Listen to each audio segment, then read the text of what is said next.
Welcome to the NTN Nightly. I'm Nisha Charles. This edition's top stories. ITel BPO to begin operations in Saint Lucia. Saint Lucia inches closer to producing its domestic violence bill. The ECCB to host the 4th Growth and Resilience Dialogue Forum in February. All that plus the NTN Nouvelle en Creole. ITel BPO Smart Solutions and Invest Saint Lucia ISL have signed a Memorandum of Understanding to begin operations in Saint Lucia, making the island the 5th territory for the company. The MOU was signed on Wednesday, January 29, 2020. ISL is currently retrofitting a 20,000 square foot factory shell in the Huronara Free Zone in preparation for ITel BPO's opening in April 2020. Minister for Commerce, Industry, Investment, Enterprise Development and Consumer Affairs Honorable Bradley Felix indicated that St. Lucia is well poised to take advantage of this industry.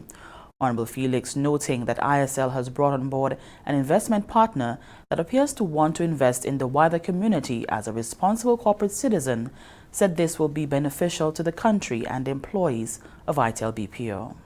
We need those employed in the blue economy not to just stay at entry level, but to up their expertise so that they become even more skilled at providing in a wider range of ITC and AI services, and most of all, innovation.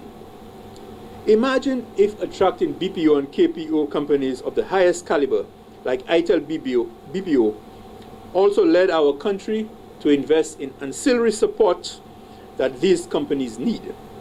Why not have software and hardware creation and maintenance base right here in St. Lucia as well?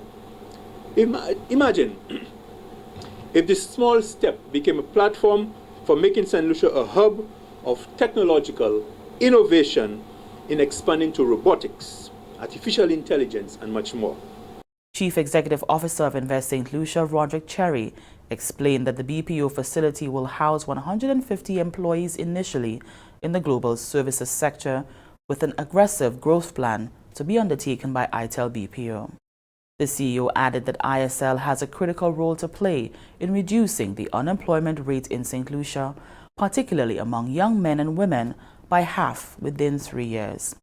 Cherry noted that raw potential of St. Lucians and new opportunities can only prove favorable. As it turns out, St. Lucians, particularly our young people, are very tech savvy. Our St. Lucian accent, unlike other English-speaking accents in other parts of the world, including right here in the Caribbean, is one of the easiest for customers in the USA, Canada, and the UK to understand.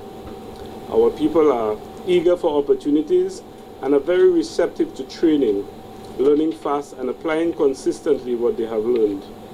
This raw potential, when combined with a company like ITel BPO, which places emphasis on employee development and opportunities for advancement, will set the stage for a new generation of securely salaried solutions who can build a life, start a family, and provide for their children. ITel BPO Smart Solutions was founded in 2012 in Jamaica. Nearly 8 years later, it is now a global business and the region's largest homegrown business process outsourcer. The company is running 8 facilities in 4 countries, namely Jamaica, the Bahamas, Mexico, and the USA. St. Lucia is inching closer to producing its own domestic violence bill. Recent consultations facilitated by Sisters for Change brought together a technical team including magistrates, lawyers, and the police to discuss the current draft bill with a view to producing the most effective bill possible. Sisters for Change is an international non-profit organization working to combat discrimination and violence against women and girls. The organization is part of the Equality and Justice Alliance, who is working closely on the Pan-Commonwealth program to reform laws that discriminate against women, girls, and the LGBT community. As part of that program, the organization has been working with the Department of Gender Relations within the Ministry of Education, Innovation, Gender Relations, and Sustainable Development on technical assistance measures, including the domestic violence bill. Jane Gordon is the organization's legal advisor. And as part of that process, Sisters for Change has provided support so that we've reviewed the 1995 Act that Saint Lucia currently has on domestic violence against a draft bill that was put together in 2016. We've also reviewed the Saint Lucia draft domestic violence bill against the OECS states and the different approaches that have been adopted across the OECS states. And then we've gone broader and we've completed a comparative review of how the Saint Lucia domestic violence bill compares with other Caribbean states. Sisters for Change has been conducting consultations on the existing draft domestic violence bill of 2016 and allowing stakeholders and civil society to give their thoughts on the bill. Explaining importantly that this draft bill is a really strong bill, and Saint Lucia has really taken the international standards that it's obliged to comply with to heart, and it's really trying to produce a very strong bill, but that there are further amendments that can be made to further strengthen the bill. So we've had a really good discussion with civil society and stakeholders earlier in the week, and today is the technical consultation. So that will involve speaking with magistrates and lawyers and representatives of the Attorney General Office, representatives from the police service, to discuss some of the nitty technical points of the bill to make sure that it's workable, first and foremost, and to make sure that the big issues are addressed so that the bill can really be implemented as effectively as possible. Gordon also spoke of the many support services that should accompany such a bill. The big things around domestic violence is not only how to ensure that the survivors of violence are protected and that their children are protected, but there's also a whole range of support services that may be needed. If the victim has suffered physical or mental injury, there will need to be support services in relation to that. There may have to be refuge provision provided if the victim has to flee her home, or the male victim has to flee his home. So there's a range of measures that will be part of this bill, but also on the other side there are duties of other agencies to make sure that they comply properly with their responsibilities to protect victims, to prevent violence, to ensure that there is proper remedial measures so that protection orders can be granted and can be effectively enforced. Gordon believes that once Saint Lucia adopts its domestic violence bill, it will be one of the strongest within the Caribbean. The Ministry of Economic Development, Housing, Urban Renewal, Transport and Civil Aviation is in the process of developing its work plans and programs for the year 2020 to 2021. Minister Honorable Guy Joseph detailed some of the developments thus far.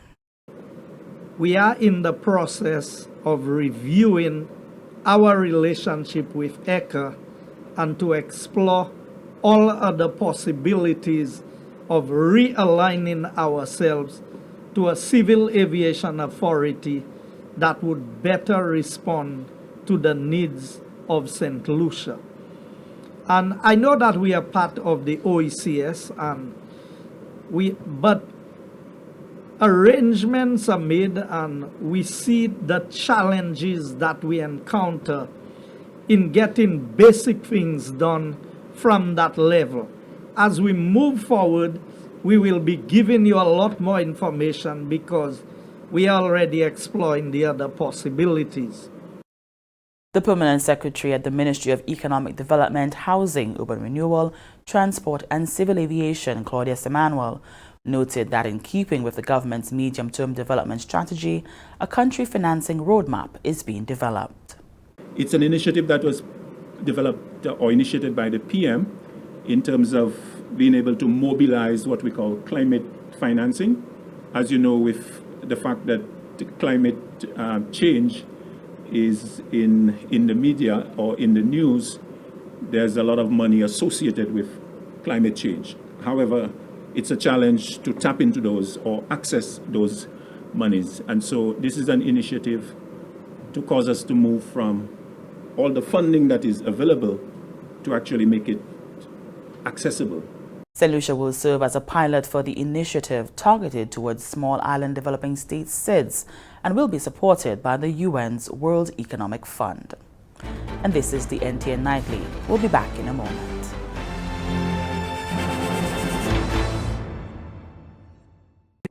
The Independence 41 Gospel Extravaganza 2020 kicks off our Independence celebrations on Saturday, 1st February 2020 at 7 p.m. at the National Cultural Center under the theme, Now is the Time, Let's Praise, Reflect, Love, Give thanks. Come join us for a night of inspirational pieces featuring gospel groups, singers, dancers, and musicians from various denominations around the island. Take in an amazing production building on the origin of Negro spirituals as we worship together. Now is the time. Let's do this together. Welcome back. The Saint Lucia Blind Welfare Association has recognized the contributions of its members to the advancement of the organization's work in Saint Lucia. We hear more in this report. The Saint Lucia Blind Welfare Association has inducted into its Hall of Fame 2 individuals who have given sterling service to the non-profit organization. This honor was presented to the Executive Director of the SLBWA, Mr. Anthony Avril, who is well known for his lifelong record of service and dedication to the advancement of the blind and visually impaired in St. Lucia and beyond. Retired SLBWA Eye Health Officer, Ms. Denise Marie-Claire Godet, who is the architect of the Kids Inside program, was also honored during the inaugural Evening of Appreciation held on Tuesday, January 21, 2020. The special night was held under the patronage of His Excellency Sir Emmanuel Neville Snack. The Prime Minister of St. Lucia, Honorable Alan Chasney, also made a brief appearance in show of his concern and support for the blind and visually impaired. Meanwhile, awards were presented in several categories to many present and past staff members and volunteers of the association. For the Blind Welfare Association, I am Claudia Monlouis. The Eastern Caribbean Central Bank, the ECCB, in collaboration with the Organization of Eastern Caribbean States, the OECS Commission, and the World Bank, will be hosting the 4th Growth and Resilience Dialogue with social partners on the 13th of February 2020 at the ECCB headquarters in St. Kitts and Nevis. The annual Growth and Resilience Dialogue is designed to address issues that affect the lives of those within the Eastern Caribbean Currency Union, the ECCU. The forum provides a unique opportunity for civil and social partners to interact with the ECCB Monetary Council on multiple matters including growth, competitiveness, and employment. This year, the 4th Growth and Resilience Dialogue will be held under the theme Regional Transformation Through Innovation and will focus on the renewable energy transformation, the digital economy transformation, and the payment system transformation. In addition to the ECCB Monetary Council, participants include parliamentary opposition leaders, representatives from the business sector, civil society, churches, and youth groups, as well as officials of the OECS Commission, the World Bank, and the Caribbean Development Bank. And stay with the NTN Nightly. Up next is Primus Hutchinson with the NTN Nouvelle en Creole.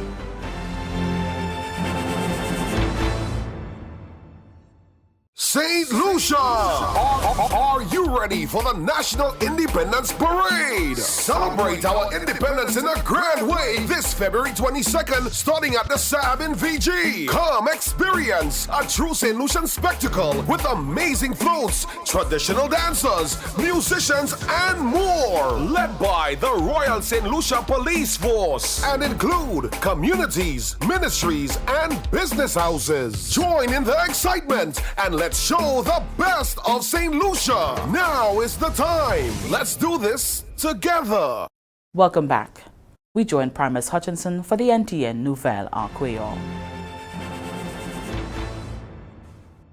Monsieur the Nisha, Monsieur Madame Département qui nous responsabilité pour information en gouvernement Saint Lucie, GIS, Assemblée Télévision Nationale PA NTN, Caposeto Nouvelle en Creole, Poseto Primus Hutchinson. Gouvernement Saint Lucie a continué à effort pour essayer de battre le problème crime là à pays Saint Lucie. Il a présenté un plan national pour faire bataille contre le crime. Premier ministre Honorable Alan Chasney a samedi police à Côte Garde Gozile comme yo ka commencé un programme neuf dans ces diverses communes.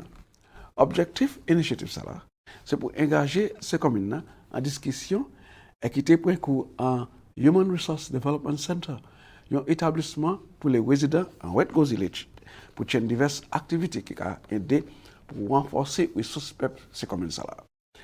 Cette discussion, c'est pour écouter les résidents parler de ce qui a affecté eux, en ligne de crimes et l'autre problème qui a affecté eux, et de assistance unibrisée. Ça aussi qui a fait possible pour membres ces communes là, pour tuer information qui critique à l'opinion pour abattre crime. Assistant Superintendent Police Elvis Thomas défriché à dans ces éprouvements que j'ai fait pour délivrer services et divers programmes à ces communes. Sharon Gardner Hippolyte, officier d'aménagement projet, aussi faire présentation concernant le plan national pour abattre crime, aussi information recherche et plan pour continuer éprouvement et développement à l'organisation pour les Saint Lucia. Ce président aussi a trouvé l'occasion pour tenir à tête à tête et puis chef police là, aussi représentatif du Parlement, honorable Leonard Montout, et Premier ministre Saint Lucia, honorable Ellen Chasney. La discussion ça là, c'est un effort pour établir une meilleure relation et collaboration entre le public là, à ces diverses communes et la police qui a opéré à Ouest Gozélé. Bureau les maires Castries, Assam et puis conseil de ville Castries, j'ai parlé en façon de respect et que l'on est pour un collègue. Ça c'est défait Victor Morris qui était maître de ville et aussi un membre conseil de ville Castries à passé. Maurice tout passé en Martinique pendant qu'il a reçu un traitement après un monde physique Bokay lui-même en mois de novembre l'année passée. De fait, Maurice, c'était un marchand de pistache avec l'autre différents mois noirs et qui a travaillé service pour ville conseil Castries pour plusieurs années. Il était très sérieux concernant le principe conseil là et qui était opéré comme un membre conseil là depuis le 2e août l'année passée. Et aussi c'était un clerc de ville.